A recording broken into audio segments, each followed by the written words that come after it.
Study IQ IAS, अब तैयारी हुई affordable. Hello friends and a very warm welcome to all of you to Study IQ. My name is Kumar Pratik and in our daily session, Daily Economy News, I welcome you back again. ये session Monday से Saturday हर दिन रात में 8 बजे होता है, जिसमें हम इकोनॉमिक्स या इकोनॉमी से जुड़े हुए जो भी टॉपिक्स न्यूज में होते हैं उनको हम बेसिक और करंट रेलेवेंस से समझते हैं। तो आज फिर से उसी कड़ी में दो टॉपिक्स आज हम जो न्यूज में हैं वो डिस्कस करेंगे इकोनॉमिक्स के। पहली चीज क्या है?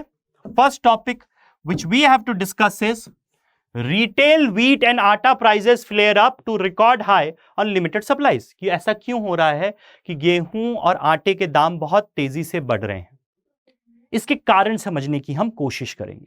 दूसरा क्या है? अभी कुछ दिनों से क्या हो रहा था, रुपी की वैल्यू डॉलर के सामने गिरती जा रही थी, डेप्रिशिएट हो रहा था, लेकिन इस समय रुपी का बुलिश स्टैंस है, रुपी अप्रिशिएट होने की कगार पे है। तो ऐसा क्यों है, ये दो टॉपिक्स को हम समझेंगे। सो गुड इवनिंग सभी को जो भी ज्वाइन कर रहे हैं लेट।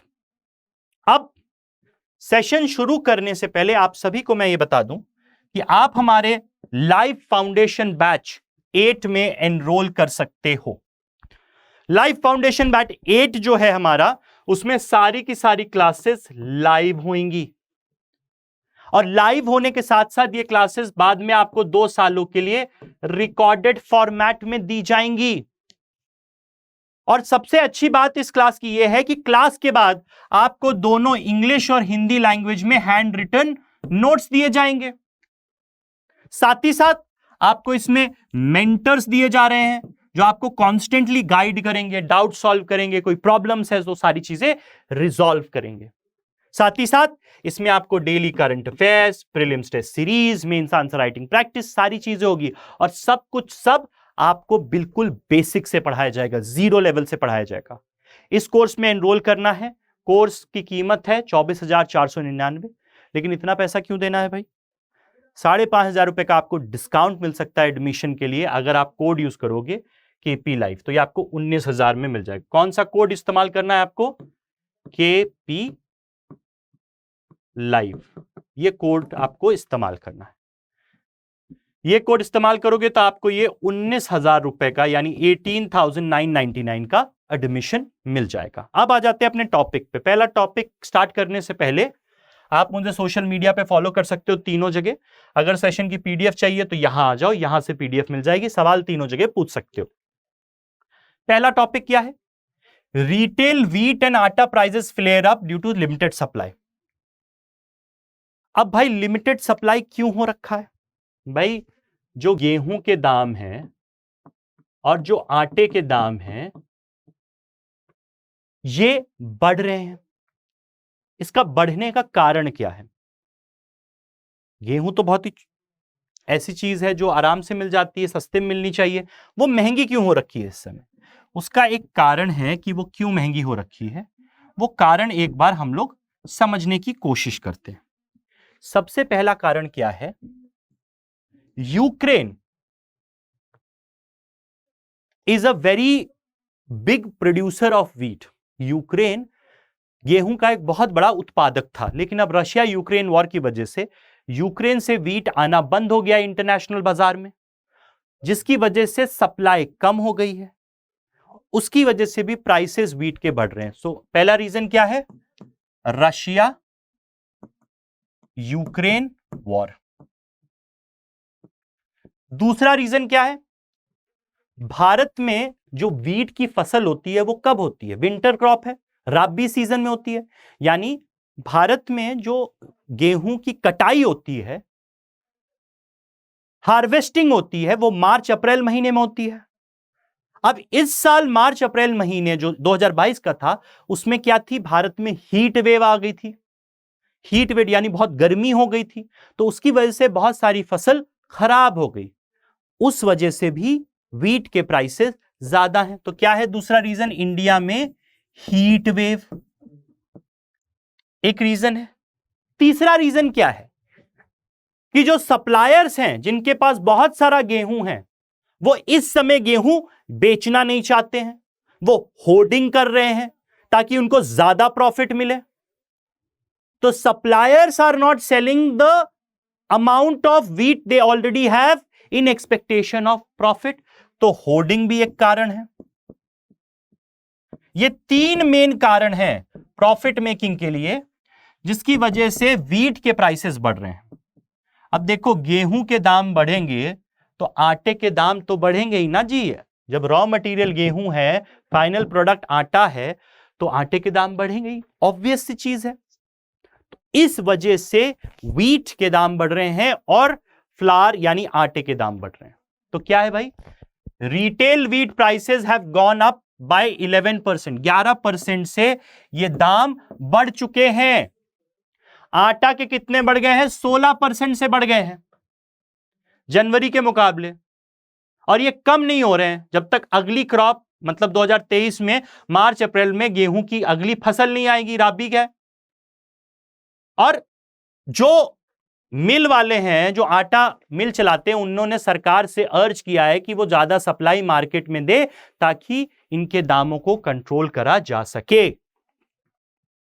कारण मैंने आपको बताया क्या है भाई, हीट वेव कारण था, गर्मी बहुत थी। यूक्रेन वॉर एक कारण है, ठीक है। व्हीट एक्सपोर्ट्स वर बैंड, ताकि भारत देश में गेहूं का दाम बहुत तेजी से ना बढ़े, इसलिए भारत सरकार ने एक्सपोर्ट्स को बैन भी कर दिया ताकि प्राइस को कंट्रोल किया जा सके। लेकिन उसके बाद भी प्राइसेस बढ़ रहे हैं, क्यों, सप्लाई कम है, सप्लाई कम है। Next, the current availability is only the third Miller demand, यानी नॉर्मली जो आटा बनाने वाले लोग होते हैं गेहूं से, उनकी डिमांड अगर 100 है तो इस समय सिर्फ 1/3 ऑफ 100 यानी 33.33% ही सप्लाई गेहूं की अवेलेबल है। इस वजह से डिमांड बढ़ रही है, सप्लाई कम है। अगली चीज क्या है, there is no wheat coming to mandis and prices are rising, यानी मंडियों में गेहूं आ ही नहीं रहा है। डिमांड है, सप्लाई है ही नहीं, क्यों, Many buyers are hesitant to purchase unlike millers. Buyers खरीदना नहीं चाह रहे क्योंकि वो क्या सोच रहे हैं कि भाई महंगा मिलेगा हमें, हम नहीं खरीदना चाहते हैं। और सेलर्स बेचना नहीं चाह रहे क्योंकि वो क्या चाहते हैं, ज्यादा प्रॉफिट हो जाए। तो दोनों तरफ से प्रॉब्लम है, ठीक है। The seller mostly large stockist are expecting prices to go up further, इसलिए वो बेच नहीं रहे।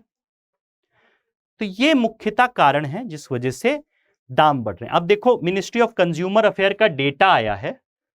वो डेटा क्या बता रहा है हमको, वो डेटा ये बता रहा है कि इंडिया में जो खुदरा प्राइस है, रिटेल प्राइस है, कंज्यूमर प्राइस है गेहूं का, वो 31.13 रुपीस पर केजी है, पहले हफ्ते में था ऑफ दिस मंथ। जनवरी में कितना था, 28 रुपए था, वहां से अब 31 रुपए पहुंच गया है। और आटे का दाम जनवरी में 31 रुपए 30 पैसे था, अभी क्या हो गया, 36 रुपए 36 पैसे। तो यहां भी बढ़ गया है, यहां भी बढ़ गया है। मेरी आशा आपको समझ में होगी कि कारण क्या। अब ये इंपॉर्टेंट क्यों है हमारे लिए, ये गेहूं आटे की हम बात क्यों कर रहे हैं, क्योंकि भाई गेहूं और आटा is what, it is essential commodity. ये क्या है, जरूरती चीज है। गरीब आदमी भाई गेहूं और आटे का उपयोग करता है, अमीर आदमी भी करता है। तो अगर इसकी कमी होगी तो देश में असर पड़ेगा, गरीब को भी अमीर को भी। भाई आईफोन की कमी हो जाए कोई फर्क नहीं, गेहूं और आटे की कमी नहीं होनी चाहिए, क्योंकि ये इसेंशियल चीज है, जरूरत की चीज है। तो इस वजह से ये इंपॉर्टेंट है, ठीक है। अब ये कोर्स है, इसमें आप एनरोल कर सकते हो, फायदे मैंने बता दिए हैं। प्री मेंस दोनों की तैयारी कराई जाएगी और बहुत ही सिस्टमैटिक ढंग से कराई जाएगी।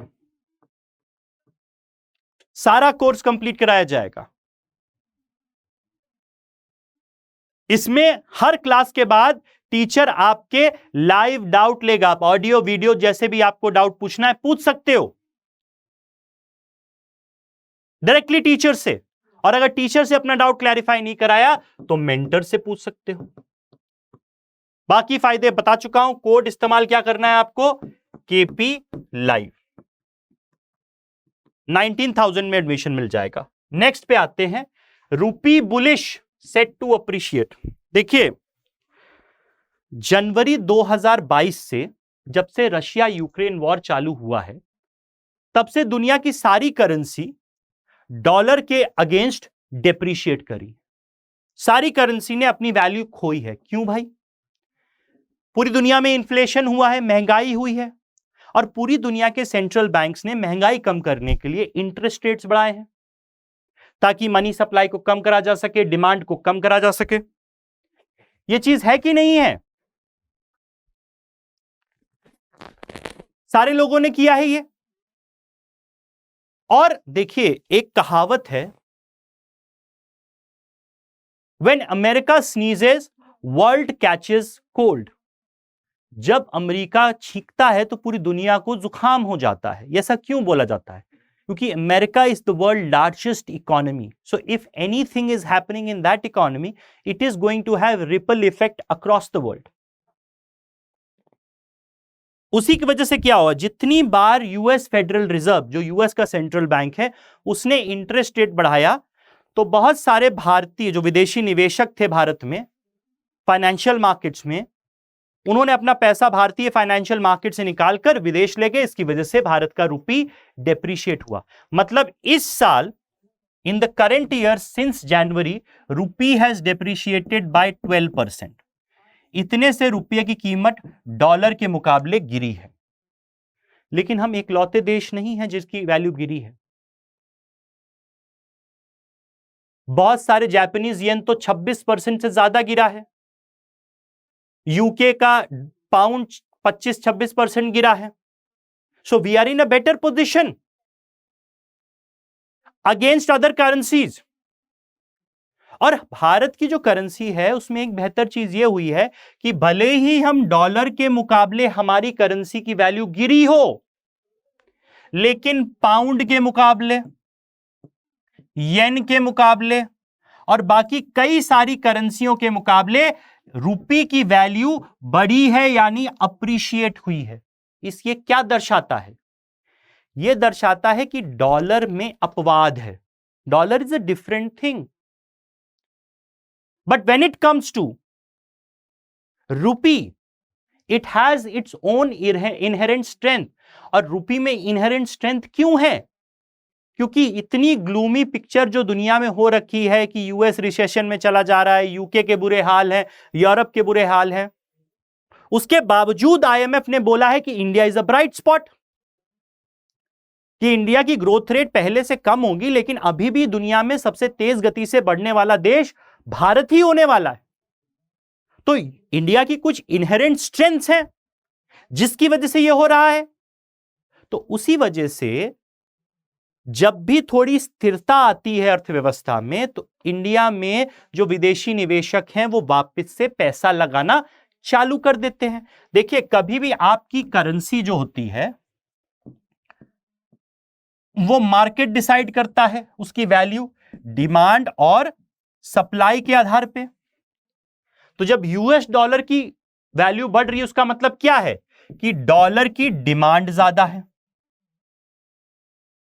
और अगर रुपी अप्रिशिएट कर रहा है तो उसका क्या मतलब है कि विदेशी निवेशक डॉलर बेच के रुपया खरीद रहे हैं और रुपये को भारत के फाइनेंशियल मार्केट में लगा रहे हैं, तो वैल्यू अप्रिशिएट कर रही है। और अप्रिशिएट करने का कारण यही है कि इंडिया अभी भी एक ब्राइट स्पॉट है भारत में। इंडिया की नीतियों पे विदेशी निवेशकों को विश्वास है, और भारत के सेंट्रल बैंक यानी आरबीआई ने जो भी कदम उठाए हैं उसको भी international investors are looking through a positive lens.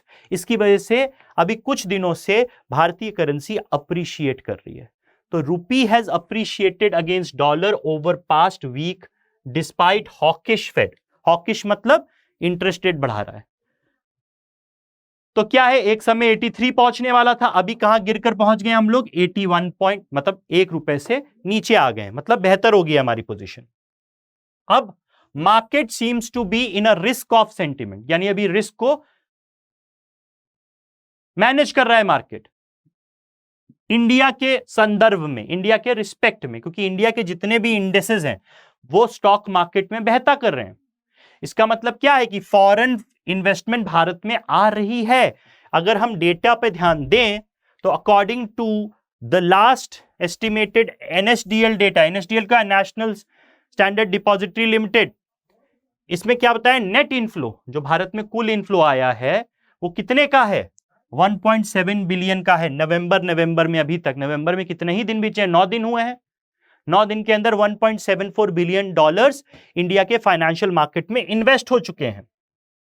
Outlook क्या देखिए, लेकिन इसका भी एक समस्या भी है। इंटरनेशनल प्राइसेस अगर बढ़ेंगे ऑयल के तो उसका असर हम पे उल्टा भी पड़ सकता है। तो यह भी देखना पड़ेगा कि इंटरनेशनल ऑयल प्राइसेस क्यों अगर बढ़े तो उसका उल्टा असर बढ़ेगा, क्योंकि अगर वो बढ़ेंगे तो भारत में इन्फ्लेशन बढ़ेगा, इन्फ्लेशन बढ़ेगा तो भारतीय अर्थव्यवस्था को नुकसान होगा। तो देखकर चलना है। तो फॉरेन इनफ्लोज अपबीट है, खास तौर से जो हमारा स्टॉक मार्केट है वो दिखा रहा है कि अभी पॉजिटिव सेंटिमेंट है इंडिया की तरफ। ठीक है, तो इंडिया की करेंसी अभी अप्रिशिएट हो सकती है और डॉलर के मुकाबले, क्योंकि इंडिया एक स्वीट स्पॉट में है। जब सारे लोग परेशान है तो इंडिया की ग्रोथ बेहतर है, इस वजह से अप्रिशिएट हो रहा है। तो मेरी आशा है ये दोनों टॉपिक आपको समझ में आएंगे। अब जाने से पहले इस कोर्स में आप एडमिशन ले लीजिएगा, फाउंडेशन बैच 8, कोड इस्तेमाल करना है आपको KP लाइव, ये कोड को आपको इस्तेमाल करना है।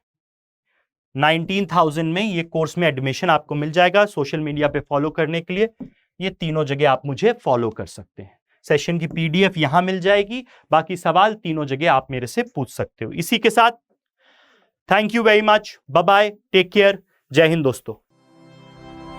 स्टडी IQ IAS, अब तैयारी हुई अफोर्डेबल।